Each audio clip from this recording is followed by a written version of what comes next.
ഇത് നമ്മുടെ അമ്മച്ചി എന്തോ കോണിമ പിടിച്ച് കയറുന്നുണ്ട്. നമ്മുടെ ക്രിസ്മസിനൊക്കെ ക്രിസ്മസ് ട്രീ ഒന്ന് സെറ്റ് ആക്കാണെന്നാണ് കേസ് തോന്നണേ. നമുക്ക് ക്രിസ്മസ് ഇല്ല, പിന്നെ അമ്മച്ചിക്ക് എന്ത് ക്രിസ്മസ്?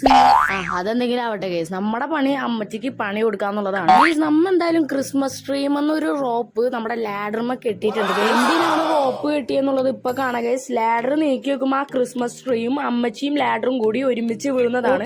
ഇതിൽ ഒരാളും കൂടി ഉണ്ട്. ആ അമ്മച്ചി മാത്രല്ല വേറൊരാൾക്കും പണി കൊടുക്കാൻ നമുക്ക് ചാൻസ്. അമ്മച്ചിനെ രക്ഷിക്കാനാണ് ആ ഓടണേന്ന് എനിക്ക് അറിയാം കേസ്. അതുകൊണ്ട് നമുക്ക് നമ്മുടെ കാർ ജാക്ക് എന്ന് പറഞ്ഞൊരു സംഭവം ഉണ്ട്, അത് ഞാൻ എന്തായാലും അവിടെ വെച്ചു കൊടുത്തിട്ടുണ്ട്. ഈ അമ്മച്ചിനെ രക്ഷിക്കാൻ വേണ്ടി ആ കാർ ജാക്ക് വെച്ചിട്ട് ലാഡർ പൊന്തിക്കാണ്.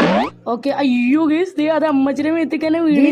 ആ കാര്യങ്ങളൊക്കെ വിട്ടതേ അമ്മച്ചി ദേ വേറെ പണി തുടങ്ങിയിരിക്കുകയാണ്. ക്രിസ്മസിന് സംബന്ധമായ എന്തോ ഒരു കാര്യം ദേ ആനയടിച്ച് കയറ്റുന്നുണ്ട് കേസ്. നമുക്ക് എന്തായാലും ഒരു കാര്യം ചെയ്ത് കൊടുക്കുക, ആനയുടെ പകരം ബുള്ളറ്റ് വെച്ചു കൊടുക്കുക തോക്കിന്റെ. ഈ അമ്മച്ചി ആനയെന്ന് വിചാരിച്ചിട്ട് ബുള്ളറ്റും അടിച്ചപ്പോ ദേ കേസ് തെറിച്ച് പോയി കിളിയൊക്കെ പറക്കുന്നുണ്ട് തലേന്ന്. അത് പോരാണ്ട് ദേ കേസ് ക്രിസ്മസ് ട്രീം എന്തോ ഒരു ബോള് പോലെ എന്തോ തൂക്കിയിടുന്നുണ്ട്. അത് നിങ്ങൾക്ക് അറിയാലോ കേസ്. അല്ലെങ്കിൽ നമ്മുടെ ക്രിസ്മസ് ട്രീം ഒക്കെ ഡെക്കറേഷന് വേണ്ടി യൂസ് ചെയ്യുന്നതാണ്. ഞാൻ എന്തായാലും ആ ഒരു ബോളിന്റെ പകരം ഗ്രനേഡ് വെച്ച് കൊടുത്തിട്ടുണ്ട്. ആ ഗ്രനേഡ് എടുത്തിട്ട് ക്രിസ്മസ് ട്രീം തൂക്കിയിടുമ്പോ എന്താണ് സംഭവിക്കുന്നത് നിങ്ങളൊന്ന് കണ്ടു നോക്കുക ഗേസ്. ഓക്കെ ഗേസ്, അപ്പൊ വീഡിയോ കുറച്ച് ലെങ്ത് ആയി പോയിട്ടുണ്ട് ഗേസ്. അപ്പൊ വീഡിയോ ഇഷ്ടപ്പെട്ട വീഡിയോ ലൈക്ക് ചെയ്യാനും ചാനൽ സബ്സ്ക്രൈബ് ചെയ്യാനും മറക്കരുത്. ടാർഗറ്റ് 20 ആണ്. ഓക്കെ.